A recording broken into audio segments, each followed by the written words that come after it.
Welcome, all you friends, neighbors, family, and friends, wherever you may be. We're glad you're here for another edition of the Live from the Heartland show. We also call it Heartland at Home during the time of the pandemic, and this is number 85 during the time of the pandemic for the week of January 22nd. Once again, I'm here with my longtime running partner, Katy Hogan, and we've got a couple of wonderful guests. We're going to have our newest senator from our district, Senator Mike Simmons, and we're also going to be joined by Chris Wood of the Art Institute and the Union Drive that has been going on there. So good morning to you, Katy, and let's get started. Let's get rolling with you maybe sharing a couple of good things that are going on in your life. I thought you were going to go first. Well, I will go first, and I will say, you know, it's a long tradition in Heartland land that we have these January birthdays because so many of us are born in January. And I'd like to do a big shout out and a happy birthday to my wife, Paige, who had a birthday yesterday. And today, guess whose birthday it is? Katy Hogan's. And Katy, I want to just share with our listeners that I'm honored to have known you since 1975. We met when we were both working on a Holly Near concert at the Midland Hotel. We've been running together ever since. We started the Heartland after we had already had a little business of distributing progressive newspapers and magazines. And you have been an inspiration to me, as well as not only an inspiration and influencer, but also you've kept the lid on some of my more negative behavior. You've been a great pal and a wonderful friend. And I hope you have a great day and many more years of being real active and showing us the way. Okay, now that you've taken up the entire banter, praising me. You guys, we can have as much banter as we want. We'll do some more in between our guests. Thank you, Michael. Good idea. I love you too. It has been an amazing partnership for all the years we've known each other. You're my best friend, as far as guys go. Let me just shoot this in there because I know our guest is going to appear anytime. Let's see. Candidates for the bravest people in the world this week for me, women of Afghanistan who continue to hit the streets, putting their lives and futures at risk, completely at risk, by in their efforts to call attention to the disappearance in Afghanistan of basic human rights for women. My heart breaks for them. Also this week, globally, China warned the Olympic athletes not to be political. Yay, let 1,000 flowers bloom, huh, China? Okay, now let me ask all the listeners and viewers, the many of you that are out there, did you get your test yet? It's real important, and if you want to just stay home in your house, you can get them sent there directly by the government. Each household can get 4. And that issue of problematic sites continues to endure, certainly in Illinois, and I imagine around the country. Governor Pritzker called it a real problem. If you want to check in for bona fide testing, go to, this is hard, but it's dph.illinois.gov/COVID-19/testing. Also, City Hall has been distributing tests through aldermanic offices. And if you want to get your M95, contact your alderperson. I think that in our ward, the 49th, Maria Haddon, who also had a birthday, happy birthday, girl, has probably given out all that there are. So keep the pressure on so that we demand more. Remember, you can get them sent directly to your house. Let me just say, you confused 2 things there. Tests are not being given out by the aldermanic office. Masks are. K95 masks or N95, whatever they, anyway. We're going to talk until our visitor appears, which he hasn't yet. So there is, yep, there he is. So welcome aboard. First time visit to Live from the Heartland, Senator Simmons. Glad to have you. Thank you so much, Katy. It's good to be here. Yes, yes. Let me get down to where I should be. You were appointed to the Senate 1 year ago when Heather Staines unexpectedly stepped down. You now face election in the fall after a very busy first year in Springfield. Welcome aboard. How are you doing? Thank you so much. And I just wanted to recap that this Senate district covers the neighborhoods of Rogers Park, Edgewater, Uptown, North Center, Lincoln Square, West Ridge, and a little bit of Lakeview. So big chunk of the far north side of Chicago, very diverse district, lifelong resident. I grew up in Lincoln Square. My mom was a salon owner in Rogers Park for 25 years at Loyola and Sheridan. I went there. I'm sure I bet. Yeah. So, this is just like kind of a dream come true to be able to be, a senator for this district and fight for equity has been wonderful. So it's been so far, so good. Very busy. Senator Simmons, we recently received an invite to attend your virtual town hall. I think it's called Restoring Voting Rights for People Incarcerated. Fill us in on that. And I think LaShawn Ford is going to be involved too. So tell us a little bit about him and his involvement. Yeah. So that bill, SB 828, people can go on ilga.gov and check it out, would restore the right to vote for people who are incarcerated in the state of Illinois and Illinois prisons. This is a human rights issue. This is an access to the ballot box issue, and it's an equity issue. We know that, for example, in Rogers Park, we have a number of people that are from the neighborhood who currently are incarcerated, who someday may return to the community. And so I see this as a human rights issue where we're helping to restore those individuals. We're helping to prepare them to re-enter the community. And ultimately, it gives them an opportunity to hold accountable those that are making decisions about how they're even treated in prison, right? Whether they have access to fresh food and toiletries. We've read in the news recently about people in the county jail who are not getting access to, basic supplies, and even in the Illinois prisons are not getting access to deodorant and toothpaste and things like that. And so they in this country, we should be treating everybody with dignity, even when they're when they're serving time. And so I was just going to say, and so we've got a town hall, if folks want to know more about the issue, on Monday, January 31st at 6 p.m. And you can find all the details at my Facebook page at Senator Mike Simmons on Facebook, and that's SIMM1S. Senator What is Mike. the actual status of prisoners and people who have been incarcerated in their right to vote in our state? Well, currently, if you are incarcerated, you cannot vote. Now in Illinois, once you're done serving time and you return to the community, you are able to vote again in the community. There are some states where you lose the right to vote forever, and that's awful. That's horrible. In this state, you will be reenfranchised after you return to the community. There are a couple of states where even those that are incarcerated continue to have the right to vote. And I believe that in Illinois, we should be expanding access to the ballot box, even for those that are currently incarcerated. How many, if you did, potential voters would be reenfranchised if this passed? The last estimate that we saw was about 30,000. Mm-hmm. Just to give you a context on that, roughly 12,000 or so people that are incarcerated are out of Cook County is the last estimate that I saw.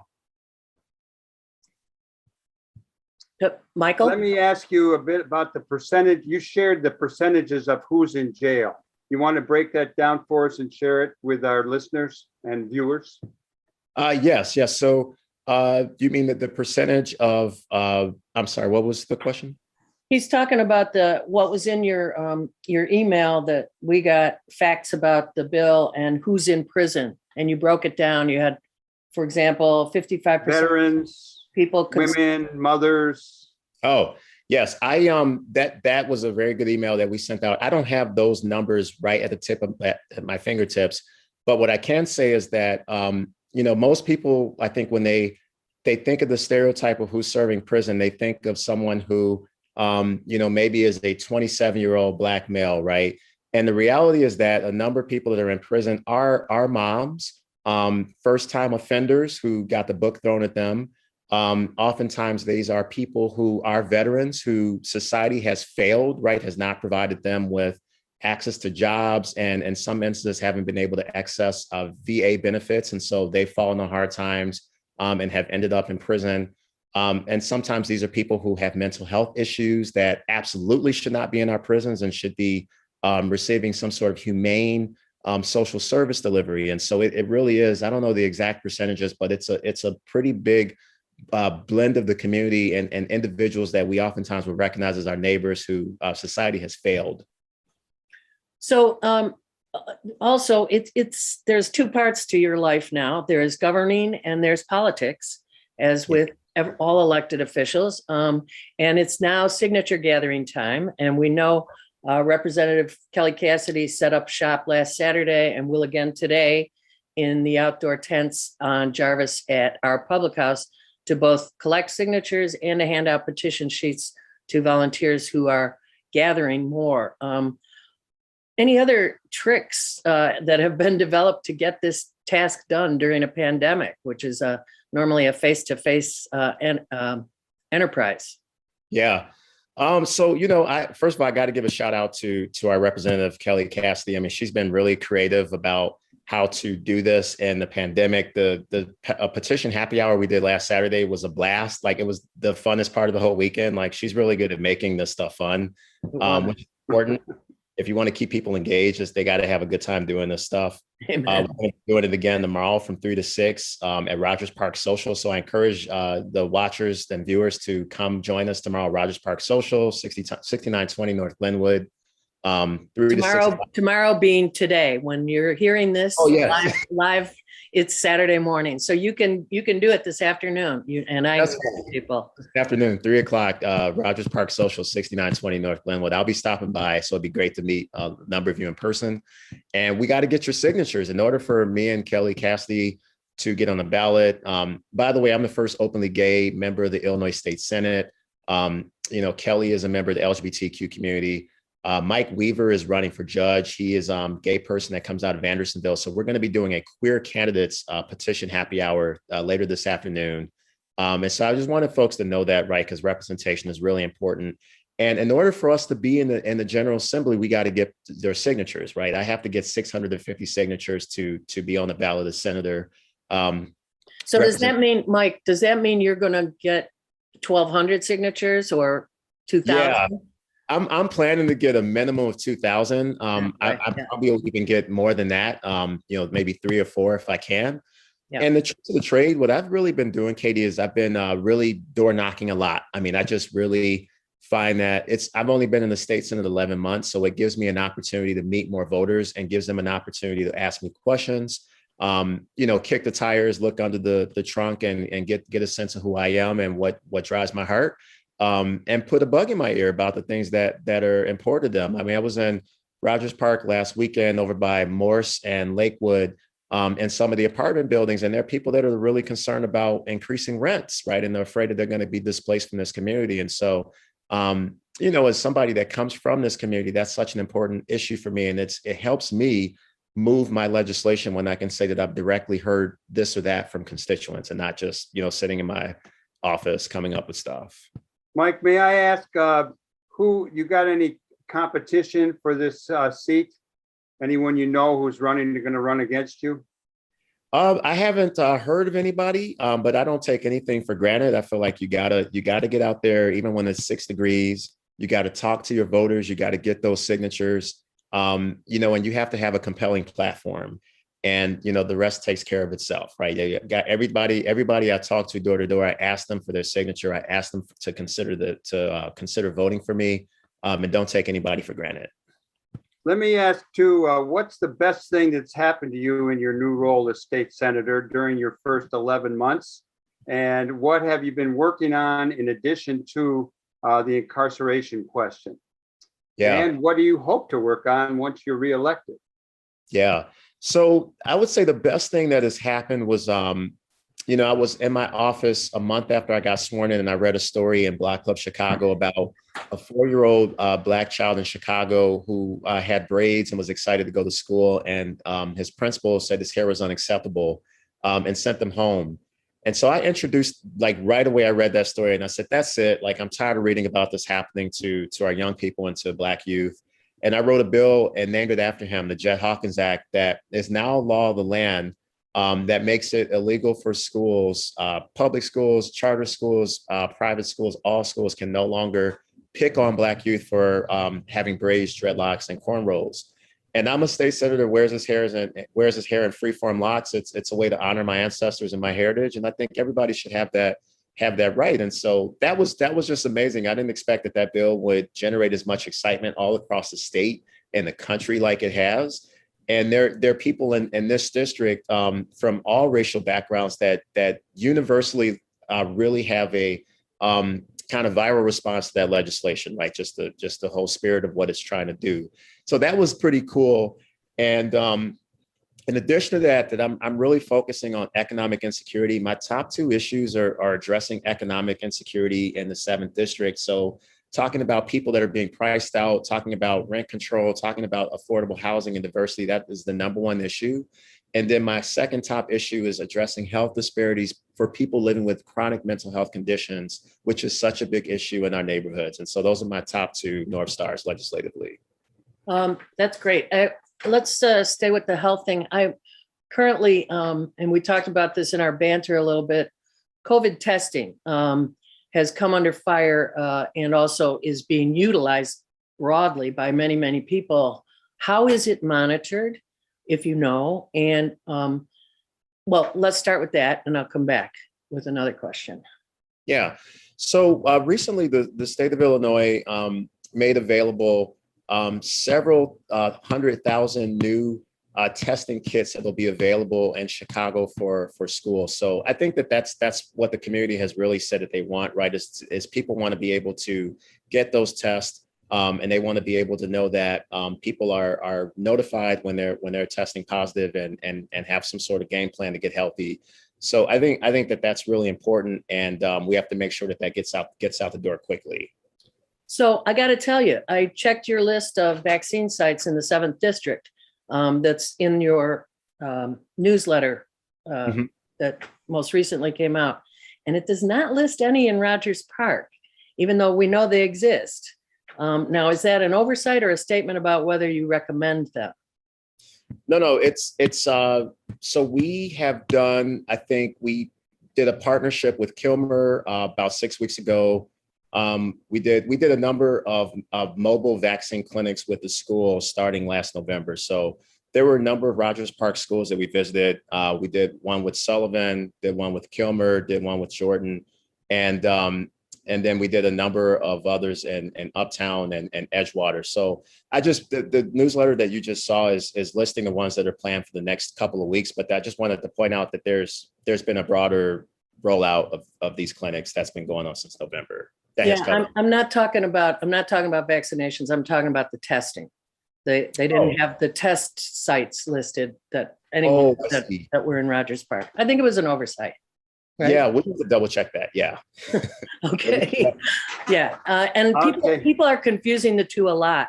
We have to really always distinguish between whether or not we're talking about getting vaccinated, which is something I work on a lot with Vaccine Brigade, or now what people are doing left, right, and center all the time is testing themselves. Every time somebody from their family or their circle says, "Oh, I was exposed," and people run out and get a test. So right. It's really, yeah. So if I know Izzy would put it all back up. Yeah, no, we'll look into that right away. All right. I got a couple more. Okay. I'd like to know where you went to high school and to college, et cetera, a little bit about your youth, so to speak. And then what do you do for fun? Your youth, so to speak. Right. Youth is a perpetual state of mind. Indeed. For me, so first of all, I grew up in a musical household. My dad's a refugee from Ethiopia. He came over here in the early 80s with a guitar and $5 in his pocket to Rogers Park, in fact, Edgewater, Rogers Park area. And, I grew up with guitar. My mother, like I said, was a Rogers Park salon owner for 25 years, loved music, reggae music, soca from Trinidad, calypso, zouk from Haiti, sukus from the Congo. Like my mom had music from pretty much every country in the African diaspora playing in our household on the regular. And so music is always on my mind. It's what keeps me young. It's what keeps me mentally healthy. And it's a really important part of my life. And so I've been really a big lover of music since I was a lot younger. I'm not a producer of music. I don't have that gene, but I'm a consumer of music. I've got a pretty long and chaotic playlist that I play all the time. And if any constituents ever come to my office on Broadway, you'll hear music playing. It's how we make it a safe and non-judgment zone for everybody. Like people feel at ease when there's a little music playing. So that's really important. I like the bike ride too. I'm a big cyclist. I try to do at least 50 miles a week when it's warm out. And so you'll see me out on my bike a lot. I don't own a car, right? Biking and bus and train and walking is how I get around. And then in terms of where I went to school, I went to Budlong until I was in 6th grade, which is over in Foster in California.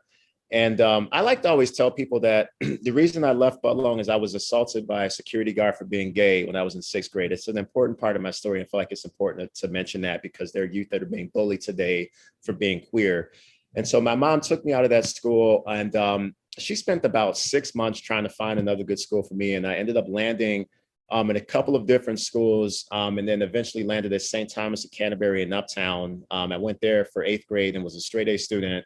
And then I went to St. Ignatius for high school. I got a work study program to go there. And then I went to Amherst College in Massachusetts for college. New England guy. Yeah, liberal arts. It was my mom was a big fan of me, like getting out of Chicago and expanding my horizons, right? Like she didn't go to a fancy college. My mom went to community college at Truman in Uptown, and she really wanted her kids, me and my sister, to have the things that she wasn't able to have. And so she's no longer with us. She unfortunately passed away 2 years ago. But I always tell people that even those that won't get to meet her, like if you get to know me and my sister, and my mom was just so much like a part of like the Rogers Park fabric that like if you know me, you know Rogers Park, you know my sister, then you've gotten a sense of who my mom was, because she took everybody in. And she taught me what it meant to really appreciate diversity. She taught me what it meant to really to really have kind of this avant-garde approach to presenting who you are in life, is why I wear my hair the way I do. And she's still with us. That was beautiful to hear. And I'm so glad. St. Ignatius is a great school. I'm personally connected to it through my nephew. Can we just ask before we let you go, what will you most enjoy working on in this next session coming up, other than getting reelected? Is there a pet project of yours besides those that you've mentioned? Thank you. Yeah. So the bill, I've got some bills I'm introducing this session. The one I'm most excited about would do a couple of things for mental health. So I want to modernize how mental health curriculum is presented to school children, particularly because, as you know, young people have been, I think, through the most trauma in this pandemic. We don't often give them credit for what they've been through. And so I want us to hit reset on how we teach mental health in the schools. And I've got a bill that'll take us in that direction. We're going to set up a task force where I'm hoping that a number of even groups in the 7th district, such as the Chicago Therapy Collective and others, that just have a kind of more of a liberatory sort of perspective and approach to mental health, will be able to weigh in on how we should do this so that we can turn the page and help our young people to start to really heal and take control of their mental health going forward. So I'm really passionate about that. Mental health is such an important issue to me personally, and I think it's important in this district. And there'll be a fair amount of outreach around that too. We're going to have a whole mental health. We're going to continue to push, along with my colleague Robert Peters, treatment, not trauma, and making sure that we have a compassionate response to when people are in crisis in this community. Being a part of that with Kelly Cassidy is really important. And, just the other pet project is, my district office has become kind of known as this sort of safe, non-judgment zone where we have people coming even from other districts because they feel comfortable engaging with us.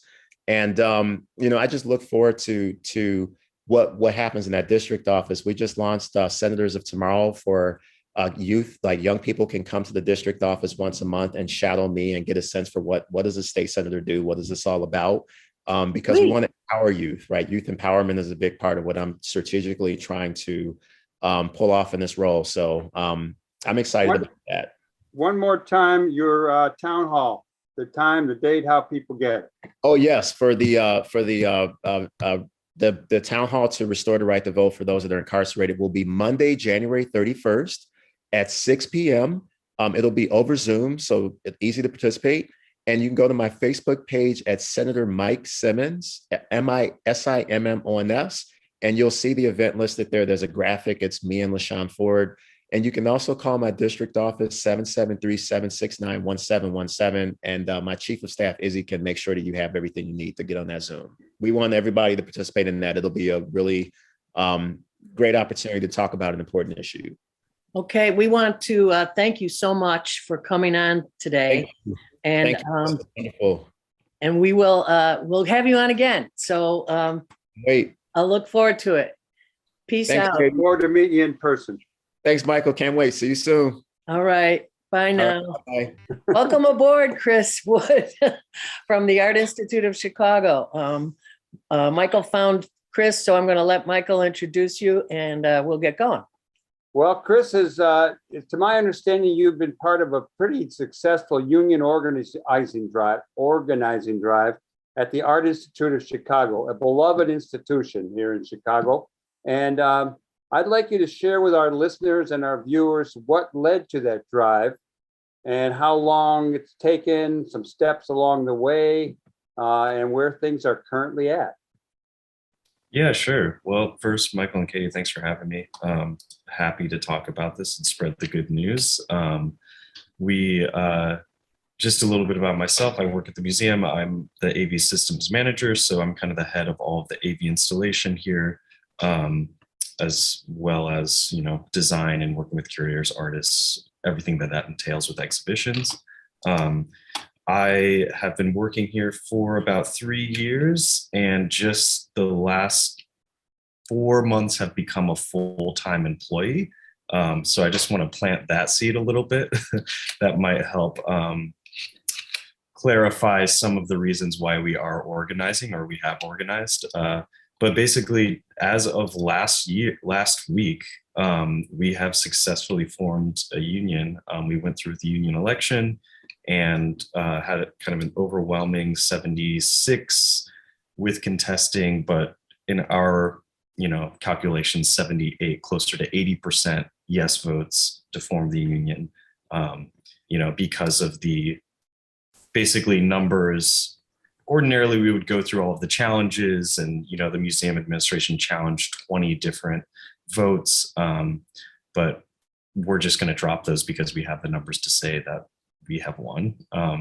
So it's been years in the making, honestly. The first murmurs were happening even before I was involved, back, I want to say, in 2019. Even before that, and this is a little bit outside of my knowledge, in the 90s, there was originally a unionizing effort that was unsuccessful. It was close, but unsuccessful. So I've heard about that. There are employees here who, you know, still kind of remember that. But I think this was very successful in that it's new and has been very urgent. And even on kind of everything that happened last year and the years prior to that, leading up to last year, was very tumultuous, and I think really fueled this effort to just happen with full force. What was I know you joined with AFSCME, the American Federation of City Service municipal employees. Yes, federal, Yep. state, and municipal employees. Were they the logical choice since they already rep, you know, like 91 museums nationwide? And was there inspiration from any other particular museum union? Yeah, definitely. I think you captured it well, but we obviously were looking to, you know, sister institutions and like-sized and like-minded institutions You know, the Walker Art Museum in Minneapolis is with AFSCME.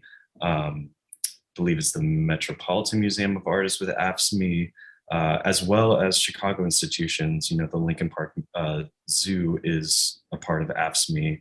I forget which library, but you know, they're very present in Chicago as well. So, and their offices are actually just right up the street on Michigan. So I think originally in talking with them, it just was a really great choice. And honestly, working with them, it really showed, because every step of the way, what the museum was doing to fight our effort, and unfortunately, they did really fight our effort, even though they'll say that they did not. Can you go into a little detail on that? What kind of opposition you got from the administration? Yeah, sure. I mean, it became very obvious very early on that they did not want us to unionize. And this is, you know, often the case, almost always the case, especially with a bargaining unit the size of ours. We're right over 300 people in our bargaining unit. Obviously, our institute, it's a large institution. And the administration early on, when they caught wind of us unionizing, they hired two very expensive anti-union, you know, one person was a publicity, or I forget their title exactly, but basically they work to, you know, make sure all the wording the Art Institute is doing is legal, and work really a lot with them to construct weekly emails to say, this is your choice. However, if you vote yes to the union, you cannot leave. You know, all these very, like, you can tell they've been doing this for a long time, because technically they're not saying anything illegal, but they're just doing this kind of constant propaganda, anti-union propaganda. So, sorry, I'm kind of jumping around, but No, you're fine. You're fine. Yeah, We like initially jumping around. We're into jumping around. Yeah. Okay, great.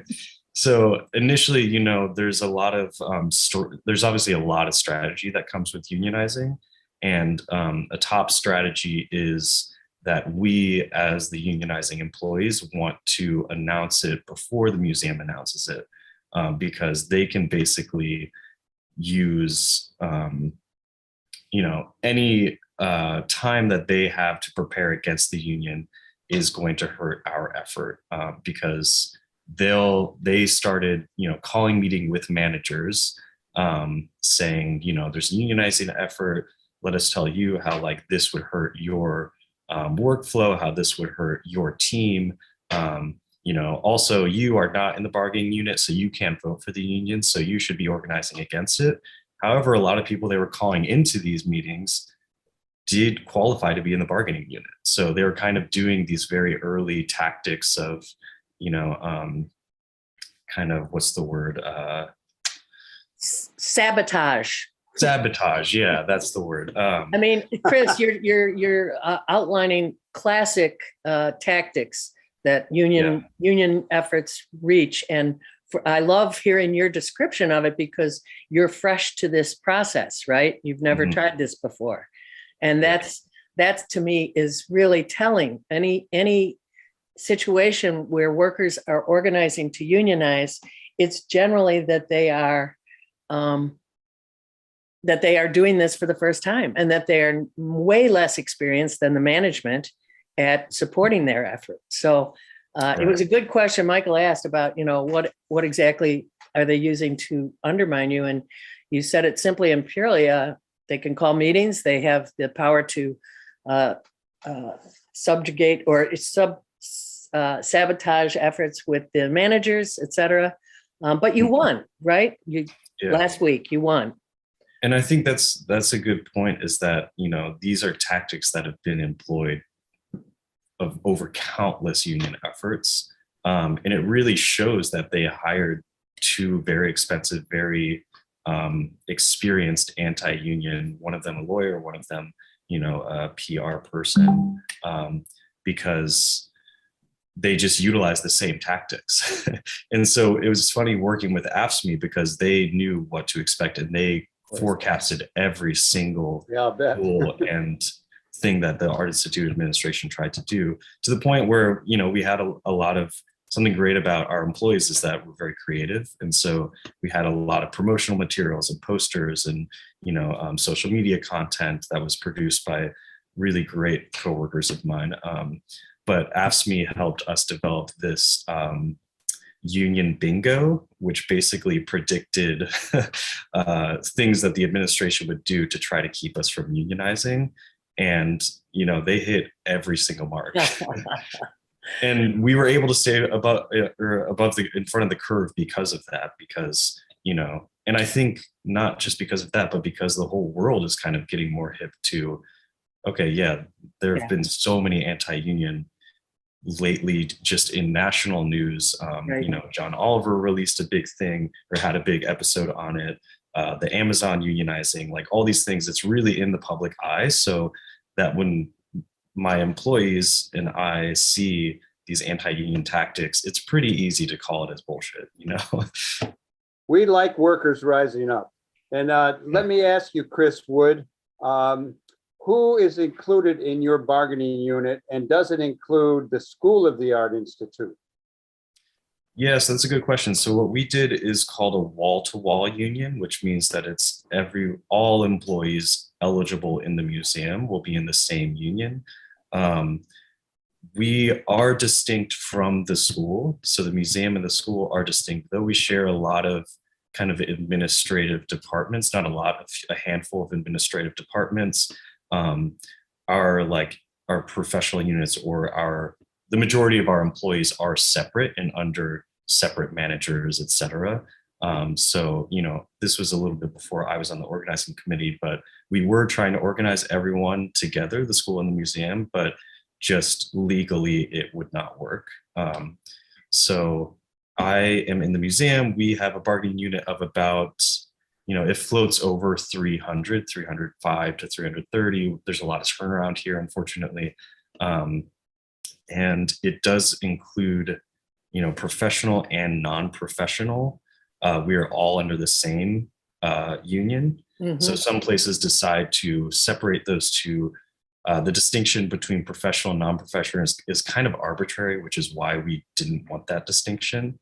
It basically divides the museum between like laborers and thinkers, essentially. Like that's not what it is, obviously, but we rejected that because we believe we should all be in the bargaining unit. So this includes everyone in the museum. There are workers in the museum who are a kind of permanent external contractors, such as the security force, such as we have, this force called Able Electric. They do a lot of the electric and other kind of facilities labor in the museum. But besides that, from carpenters to curators, everyone's in the same union. So before we okay. Are you going to go, Michael? I was going to go. I wondered when the negotiations with the administration start over in the contract, because when you put out the initial call, I'm going to quote you. It's a little bit long. It says, "The members of the organizing committee assert that all Arts Institute workers deserve a voice in the decisions that affect us, better wages and benefits, transparency around compensation and advancement, and equal access to these opportunities regardless of class, disability, gender, or race. Also, safe working conditions, reasonable hours, adequate resources, and a workplace free of harassment and microaggression." It sounds like they're terrible if you have all these demands going on. What are your hopes to accomplish in the negotiations? Yeah, so I mean, as far as next steps, it's really important to us to have everyone's voice at the table. We've obviously had a very fueled organizing committee and a widespread support from a lot of people who voted yes, obviously, in the museum. But what we're trying to do now is actually get everyone's input now that the bargaining is going to happen. So next steps for us that are really important is to actually get everyone on cards. So signing cards is a thing with unionizing. I'm sure a lot of people are familiar with it, but initially it's basically to show your support. But now that we are a union, You have to be a card signing union member to vote on any of the contracts. So now we're trying to talk to a lot of the people who were initially against the union to try to get them to sign cards, as well as we are holding weekly info sessions, trying to kind of make those more open and accessible to everyone, as well as creating bargaining surveys. So those will go out to basically see what do we want to bargain for. And then on top of that, we will be electing bargaining officials or bargaining representatives. So we'll be finding people across the museum that represent not only different departments, but also different voices in the museum. So it is really important to us to have equity, diversity, inclusion as part of our bargaining voice. So we're actually creating distinct seats for those and trying to really make our bargaining unit be representative and voice every one of the voices that need to be there. So that's really a big step before we even arrive to the bargaining table. So we kind of have a lot of work in this kind of, moment between. Go ahead, Kate. Chris Wood of the Art Institute of Chicago's Workers United. We want to thank you for your work in organizing your fellow your fellow employees of the Art Institute, an institution we dearly love and is very important to Chicago. And it is important that all of you should be being treated as best as possible. So we might check back with you on how it's going sometime in the future. Is that okay? Yeah, of course. It's going to take a while to get that first contract. So yeah, I'm sure. So keep on keeping on. All power to the people. Right on, brother. Thanks so much. Thanks for having me. Thank you Thank very you much. so much. Yep. All right. That was good to meet that youngster who's organizing. Thank you, Michael, for finding him. Yeah, I wanted to ask him how he got involved in where his interest developed. Maybe, but I cut you off. I cut you off. I know it's okay, Kate. What else are you going to say? Because we're running out of time. I just want to remind people that we are still in a crisis moment for our democracy. And if you're wondering what you can do to help democracy survive this particular version of the Republican Party and their onslaught across the country, check out the phone and text banking being done by Common Cause, Indivisible, the Women's March, a group called They See Blue for South Asian activists particularly. This is the time to do your part. Try this, this site, January 6th, Vigils for Democracy via Mobilize. Or you can go straight through Common Cause, Indivisible, the others. I'm going to be phone banking on my birthday today. Because happy birthday once again. And we want to encourage all of you out there to really think about how you're going to be involved leading up to the 2022 elections. Amen. Whether it's family and friends, contact, standing on the corner at Sheridan Road with a sign for people that talks about Republicans and their mind-altering stuff, blowing it up our rear ends to our brains. It's crazy out there.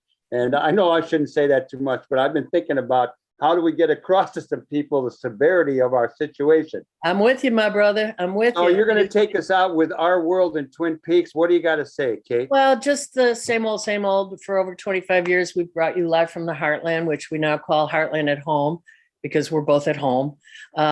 It's broadcast every Saturday morning, 9 a.m. Central on Chicago's WLUW 88.7 FM, also streamed live from WLUW.org. and archived on our channel at youtube.com/heartlandmedia. We want to thank our team, which includes Lynn Orman Weiss and Gwen Brown. And we love Luis Mejia Arens, who sent us a beautiful song he made a couple weeks ago. Maybe we'll put that up one of these days. You hear us, Luis? And we ask you all, please do good in the world. The world needs all the good that we do. All power to the people.